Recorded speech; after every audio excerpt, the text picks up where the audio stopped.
साधु सन्यासी त्यागी वैरागी ऐसे इंसान की हत्या हुई थी। दिन दहाड़े नहीं मोकला था लोगों का, अब खुल रहा है। किसके लिए? अतीक अहमद के लिए। लोग कह रहे जय श्री राम के नारे लगाए हैं ये तीन जन ने, है ना? लगाए तो हैं, बात तो सच है। लेकिन उनको कुछ ऐसे नेता हैं जो कह रहे हैं कि ये हिंदू टेररिस्ट हैं। नमस्कार दोस्तों, मैं हूं रजत शुक्ला, आपका दोस्त। और अगर मैं नहीं हूं आपका दोस्त तो फटाक से सब्सक्राइब करिए और मुझे फॉलो करिए और बन जाइए मेरे दोस्त, क्योंकि मैं आपको बताने वाला हूं वो कुछ बातें जो मीडिया आपसे छुपाती है। कहीं ना कहीं पॉलिटिकली करेक्ट होना है ना, डिप्लोमेटिकली करेक्ट होना है ना, और मैं बिल्कुल नहीं, मैं आपको सटीक सच से वाकिफ कराऊंगा। सुनिए, पहली बात, लोग ऐसे ऐसे मीम्स बना रहे हैं जहां योगी की फोटो है और अतीक को मिट्टी में मिला दिया, ये सब बातें कर रहे हैं। मैं नहीं देता क्रेडिट योगी को इस चीज में, बताता हूं क्यों। गौर करिए, आप सोचिए समझिए, अपनी क्षमता को बढ़ाइए और जानिए कि अतीक अहमद के कनेक्शंस आईएसआई और भी कुछ टेररिस्ट ऑर्गेनाइजेशंस के साथ थी। तो ज्ञान का भंडार था वो, उसके पास इंडिया में जो टेरर हो रहे थे उसके बारे में बहुत इंफॉर्मेशन था। उसका यूं ही मर जाना योगी, मोदी और देश की सुरक्षा के लिए एक लॉस है, समझिए आप। वो मर गया लेकिन उसके साथ उसके राज भी दफन हो गए, समझ रहे ना?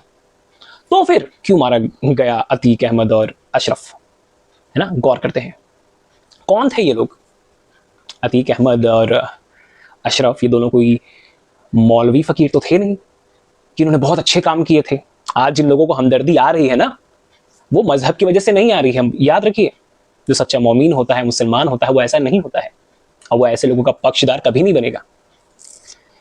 आतंक का सहारा लेने वाले वो कुछ लोग जो जिनकी ख्वाहिशें कुछ अलग हैं देश को लेकर, वो इन चीजों का सपोर्ट करते हैं। तो यहां भी यदि आप में से किसी को बुरा लग रहा है और आप उस पर्टिकुलर ग्रुप के हैं, तो आप समझ लीजिए कि क्यों आपको खटक रहा है। अगर खटक रहा है तो, नहीं खटक रहा है तो फिर जान लीजिए कि वही हुआ जो होना चाहिए था। अब मैं ये क्यों कह रहा हूं, इसके पीछे की जो लॉजिक है मेरा वो बताता हूं आपको।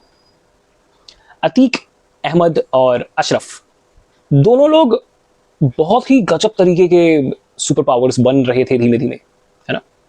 एक से एक मर्डर्स, किलिंग्स, और आहा क्या पावर बन रहा था उनका। उसके बाद फिर पॉलिटिक्स में आ गए, सब दहशत, डरते थे लोग। वो जहां जाते थे कहते थे कि ये अब हमारा है और कल से अब आपको यहां नहीं रहना है। मान लिया सबने। पॉलिटिकल पावर्स का सपोर्ट, किन पॉलिटिकल पार्टीज ने सपोर्ट किया आप जानिए। टेररिस्ट ऑर्गेनाइजेशन, फंडिंग, और ओ माय गॉड, ये आदमी कुछ अलग लेवल पे था, है ना? याद करिए, ये साधु हत्याकांड हुआ था जब पालघर में, तब लोगों का ये बोलना नहीं हुआ। तब मीडिया भी सामने थी, तब पुलिस भी सामने थी, और बहुत ही बचकाना, बहुत मतलब हद पार बचकाना लॉजिक दिया गया था कि बच्चा चोरी करते हैं साधु। मतलब बच्चे लोगों को हम ऐसे डराने फुसलाने के लिए कहते हैं ना कि वो झोली बाबा आएगा और लेके जाएगा। अरे आप कम ऑन यार, बच्चे, मासूमियत, लॉजिक समझिएगा। आप उनको लाड करते हुए ये बातें कह रहे हैं, आप कोई सीरियसली, आप एक आदमी को सरेआम दिन दहाड़े मार देते हैं पुलिस और मीडिया की मौजूदगी में। तब लोगों का रिएक्शन पता नहीं क्यों, ये जो आज बातें कर रहे हैं ये ओवैसी और ये पता नहीं कौन कौन और लोग, पता नहीं कहाँ थे ये लोग। मतलब उस वक्त तो हमारे यहाँ जो शासक थे उस वक्त, वो तो भैया कुर्सी का जो मजा ले रहे थे। मैं उद्धव ठाकरे की बात कर रहा हूं, उनको भी कुछ फर्क नहीं पड़ रहा था। एक इनोसेंट साधु की हत्या हुई थी, साधु सन्यासी त्यागी वैरागी ऐसे इंसान की हत्या हुई थी। दिन दहाड़े नहीं मोकला था लोगों का, अब खुल रहा है। किसके लिए? अतीक अहमद के लिए। लोग कह रहे जय श्री राम के नारे लगाए हैं ये तीन जन ने, है ना? लगाए तो हैं, बात तो सच है। लेकिन उनको कुछ ऐसे नेता हैं जो कह रहे हैं कि ये हिंदू टेररिस्ट हैं, जो जय श्री राम के नारे लगाकर ऐसा करें। कुछ लोगों का कहना है कि जस्टिस आ गया है, मतलब उमेश पाल की आत्मा को, राजू पाल की आत्मा को शांति मिली है। पर मैं आपको बताऊंगा मेरा पर्सपेक्टिव क्या है। आप ये सोचिए, ये लोग कहां थे, ये बुद्धिजीवी कहां थे जब राजू पाल की हत्या हुई थी, जब उमेश पाल की हत्या हुई थी? और अगर बाई चांस किसी ने कह देता कि अतीक अहमद, अशरफ और ये इसका जो पूरा गैंग है वो मुस्लिम टेररिस्ट, ओहो, वर्ल्ड इशू बना देते हैं डायरेक्ट। पूरा ग्लोबल लेवल पे बातें होती है, सर तन से जुदा हो जाता है। अरे रे रे रे, समझिए ना, हिपोक्रेसी समझिए। और ये दोगलापन क्यों क्यों क्यों क्यों नहीं ना। अतीक के साथ जो हुआ वो लाजमी था। मैंने, आपने, हमारे जैसे सिविलियन ने नहीं मारा है, मारा गैंगस्टर नहीं है, लेकिन वो तो एक रिएक्शन था ना, आपको समझ में आना चाहिए।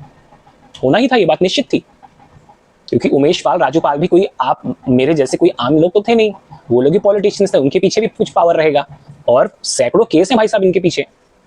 अतीक अहमद और अशरफ के इतना आतंक रहा है कि उनके नाम पे बहुत बड़े केसेस रहे हैं। तो ये सोचना कि कौन से वाले ने आके मर्डर कर दिया या करवा दिया, ये मेरे ख्याल से बहुत ही ज्यादा इन्वेस्टिगेशन वाला विषय है ना। मैं फिर से वीडियो को अंत करते करते आपको याद दिलाना चाहूंगा, योगी का योगदान इसमें नहीं है, मोदी का भी नहीं है, ये मेरी सोच है, क्योंकि वो तो चाहते ना कि उनसे और इंफॉर्मेशन मिले, और जो टेररिस्ट टाइप के लोग हैं या टेरर में जो कहीं ना कहीं फंडिंग में है या फंडिंग रिसीविंग में है या नेटवर्किंग में है या जिस भी तरह से हैं रिलेटेड लोग, वो पकड़े जाएं, उनके नेटवर्क के बारे में पता चले, तो उनके लिए तो लॉस हो गया, है ना। अगर आपकी संवेदनाएं हैं अतीक अहमद के साथ में या अशरफ के साथ में, तो दुख है मुझे, और मैं चाहूंगा आप लोग थोड़ा शर्म करें और सुधर जाएं, क्योंकि ऐसे लोगों के लिए अगर आपके जज्बात जगते हैं ह्यूमैनिटेरियन ग्राउंड्स पर, तो प्लीज, और बहुत बड़े मसले हैं जिसके बारे में आपको सोचना चाहिए। आप अगर उन सब मसलों के बारे में सोचते हैं और फिर अतीक के बारे में सोचते हैं, तो मैं आपके साथ हूं। आपको ये वीडियो कैसा लगा मुझे कृपया करके कमेंट्स में बताएं, सजेशंस दें कि क्या कुछ बदलाव होने चाहिए इन वीडियोस में, और अगर अच्छा लगा है तो लाइक करें। मैं लगातार कोशिश कर रहा हूं कि आप लोगों के सामने वो मुद्दे साफ साफ ले आऊं जिसमें मीडिया वालों को डर या शर्म लगती है। तो सब्सक्राइब करना ना भूलें। Until next time, it's me, Rajat Shukla, signing off. Bye-bye.